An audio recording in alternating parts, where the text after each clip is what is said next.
semuanya, welcome back to my channel. Ya Allah, akhirnya aku bisa bilang kayak gitu. Karena sekian lama aku gak bikin video sama sekali kan ya. Upload di Instagram aja enggak, upload di YouTube apalagi gitu.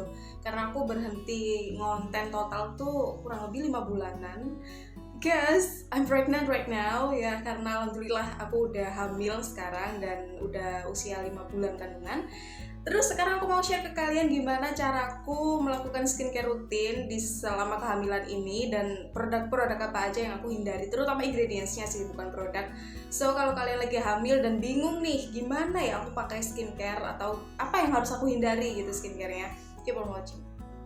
FYI nih guys, sebelum aku bikin video ini, aku udah research ke teman-temanku yang udah pernah hamil gitu ya, terutama yang skincare addict atau skincare lover gitu. Jadi mereka sedikit banyak udah tahu pengalamannya gimana. Terus aku juga nggak lupa tanya ke obgynku, ke dokter kandunganku tentang kandungan apa aja yang harus dihindari sama bumil dan busui gitu. Karena kan kalau misalnya kita sembarangan pakai suatu produk, nauzubillah, itu efeknya bisa ke janin gitu, menyebabkan kayak cacat janin gitu ya Allah, nauzubillah min dzalik. Jangan sampai kayak gitu. Makanya kita harus pintar-pintar, kita harus research dulu sebelum pakai atau membeli sesuatu, terutama ketika kita hamil dan menyusui.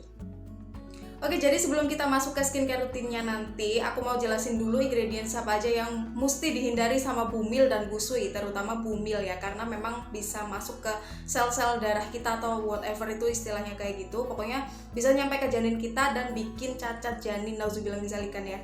Yang pertama itu harus banget dihindari adalah retinol atau retinoic acid ataupun kayak retinoid dan ya turunannya itu wajib banget dihindari sama bumil. Tapi kalau busui itu sebenarnya bisa pakai, tapi ada beberapa orang yang kayak milih cari aman aja gitu, jadi nggak dipakai. Kalau aku pribadi sih kalau disuruh milih ya besok kalau misalnya aku menyusui, kayaknya aku bakalan menghindari si retinol ini dulu sampai bener-bener nggak menyusui lagi gitu, apalagi yang hamil sekarang gini kan ya. Terus yang kedua adalah BHA atau salicylic acid di atas persentase 2%. Jadi kalian kalau misalnya lagi pakai exfoliating gitu ya, exfoliating produk, kalian bener-bener harus baca ingredientsnya itu, apakah dia di bawah 2% atau persentasenya di atas 2%. Kalau misalnya di atas 2%, lebih baik kalian stop aja, karena memang ya kasihan gitu loh janin kita guys, makanya dihindari dulu. Terus yang ketiga ini sebenarnya opsional, karena aku tanya ke dokter kandunganku, itu katanya boleh dipakai, tapi aku tanya ke beberapa produsen produk gitu, katanya jangan dulu dipakai selama hamil, itu adalah arbutin. Tapi kalau aku pribadi memang menghindari arbutin sekarang, jadi apapun produk yang mengandung arbutin yang kemarin aku pakai itu sekarang aku stop. Dan ya segitu aja sih guys, cuman 3 itu aja. Terus kalau soal kayak chemical sunscreen yang katanya memang nggak boleh dipakai untuk bumil dan busui, itu sebenarnya masih dalam riset lagi. Jadi kalian tanya dulu ke dokter kandungan kalian, misalnya kalian lagi pakai produk sunscreen itu dan kayak nggak yakin gitu, kalian tanya aja ke dokter kandungan, mungkin dia bisa gitu loh, beliau bisa menjelaskan lebih detail. Jadi langsung mulai aja yuk. Yang pertama nih ya, waktu aku bangun pagi, ini skincare pagi dulu ya, skincare AM skincare lah istilahnya. Aku selalu membersihkan wajahku pakai micellar water nih. Dan sekarang aku lagi pakai ini Pond's Vitamin Micellar Water yang brightening brows yang kayak gini.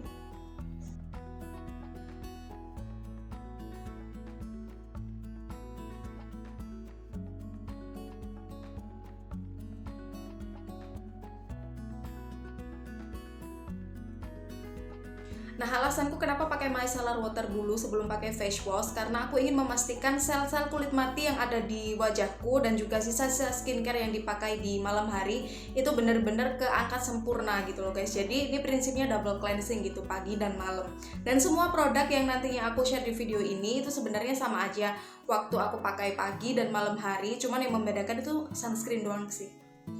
Daya bersih dari produk ini menurutku itu cukup bersih gitu ya guys. Aku nggak bisa bilang ini kayak wah banget gitu daya bersihnya, ataupun kayak nggak banget gitu daya bersihnya, nggak sih, dia tengah-tengah gitu. Kalau misalnya aku bisa kasih rate bintang gitu berapa, aku kasih rate bintang 3 sih untuk produk ini.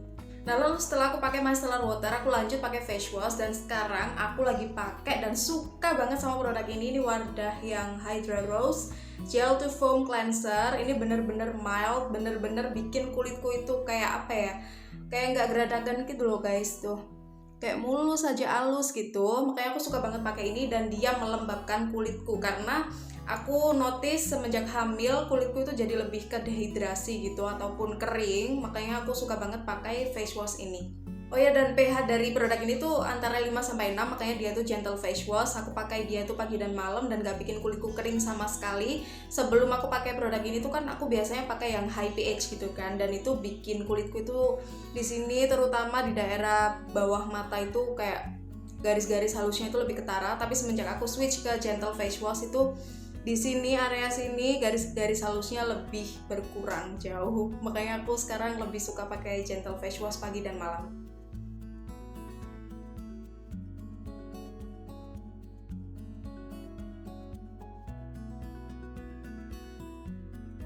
Lalu selanjutnya aku pakai hydrating toner dari SNP. Ini yang Peptaronic Toner. Ini dalam masa penghabisan aja sih guys, karena gede banget.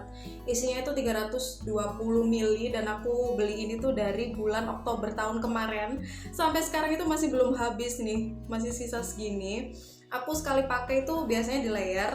Satu kali layer itu 5 tetes, jadi satu kali pemakaian itu 10 tetes. Makanya ini awet banget dan menurutku efek lembabnya itu kerasa banget, terus bikin kulitku lebih kenyal, terutama di daerah sini yang biasanya kering banget itu jadi lebih berkurang gitu loh. Selain itu harganya affordable, segini gede itu cuman 160.000 aja guys di official store-nya di Shopee. Dan menurutku apa ya, kayak gampang dipakainya gitu loh. Sorry banget ini ada benang, nggak tahu benang apa ini, mengganggu. Terus yang aku kurang suka sih dari segi perfumenya, karena menyengat banget. Kayak menurutku tuh bau melati yang kayak air rendaman melati gitu loh guys. Tapi ya selama hasilnya oke di kulitku, aku masih tetap akan pakai sampai habis ini.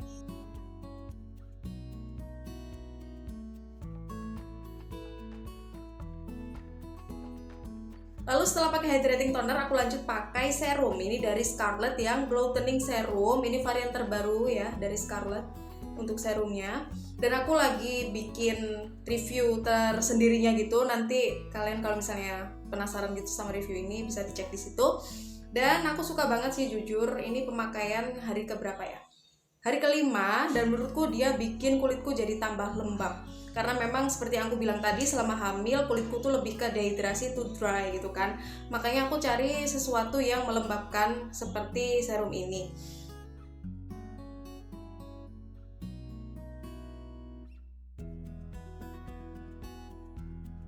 Lalu untuk pelembabnya aku pakai aloe vera gel ini dari Misha yang Shika Aloe. Karena dia mengandung centella asiatica gitu, makanya Shika Aloe gitu loh namanya. Dan ya untuk pagi dan malam aku pakai ini karena ringan ya kan teksturnya, terus gak ada alkoholnya, aku suka, gak bikin kulitku tambah kering. Lalu untuk dari segi parfumnya juga aku masih bisa tahan, meskipun dia parfumnya ada sih tapi kayak wangi khas aloe vera gitu yang gak mengganggu sama sekali. Lalu dia ada lidnya gini, jadi biasanya kalau aku ngambil gini guys, nah aku tumplekin gini dulu, gimana ya, tumpahin gini, terus aku balikin lagi gini. Nah nanti di lidnya itu ada sisanya gitu loh. Ini yang biasanya aku ambil, jadi nggak aku colek-colek di dalam sini gitu. Lebih praktisnya kayak gitu.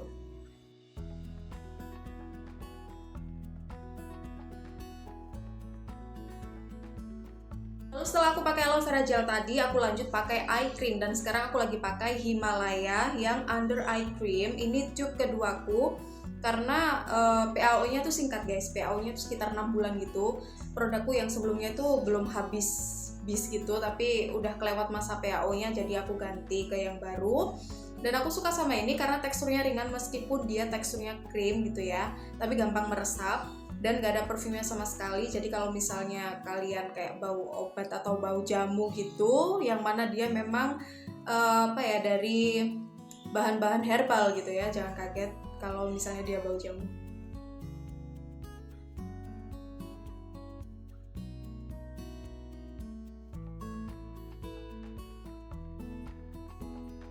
Lalu setelah aku pakai eye cream tadi, aku lanjut pakai sunscreen. Ini kayak last step gitu sih di AM skincare rutinku. Selalu pakai sunscreen ini Nivea yang Protect and White Sun Serum SPF 50+, PA-nya plus. Kayak gini guys, yang Tosca. Aku suka banget sama sunscreen ini karena finishnya itu satin matte gitu loh, bukan yang matte banget sampai bikin kulit kering ataupun yang mengkilap banget sampai bikin glowy banget gitu, karena memang kulitku itu sebenarnya kombinasi berminyak. Makanya aku nyaman banget pakai ini, teksturnya juga ringan. Dia non perfume, jadi kalau misalnya kalian kayak mencium bau chemical gitu ya udah abaikan aja ya, karena memang dia juga proteksinya mantap sih.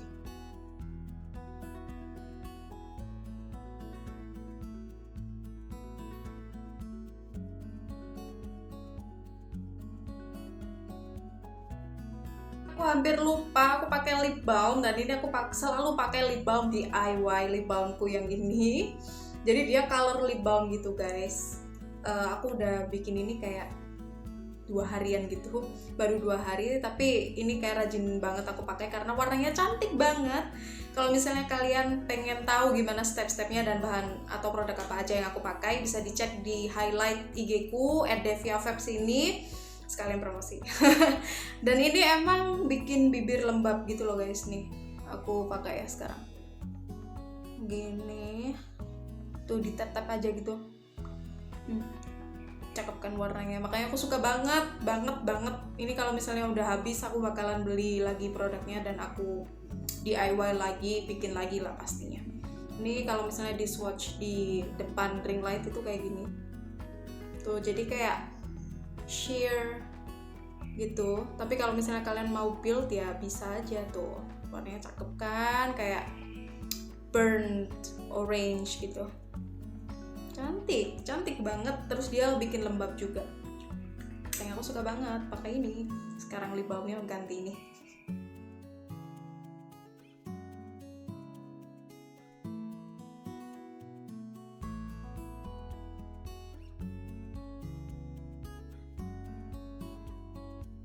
Jadi kayaknya cukup sekian ya skincare rutinku untuk waktu hamil sekarang ini. Semoga produk-produk yang aku share ke kalian bisa berguna gitu ya buat para mama-mama muda yang lagi bingung gitu, lagi hamil atau menyusui, pakai produk apa aja gitu kan. Mungkin produk-produk yang aku sebutin di video ini bisa jadi referensi kalian. Dan ya, terima kasih banyak sudah menonton video ini. Kalau kalian suka, jangan lupa like dan subscribe ke channelku. And I'll see you in my next one. Bye!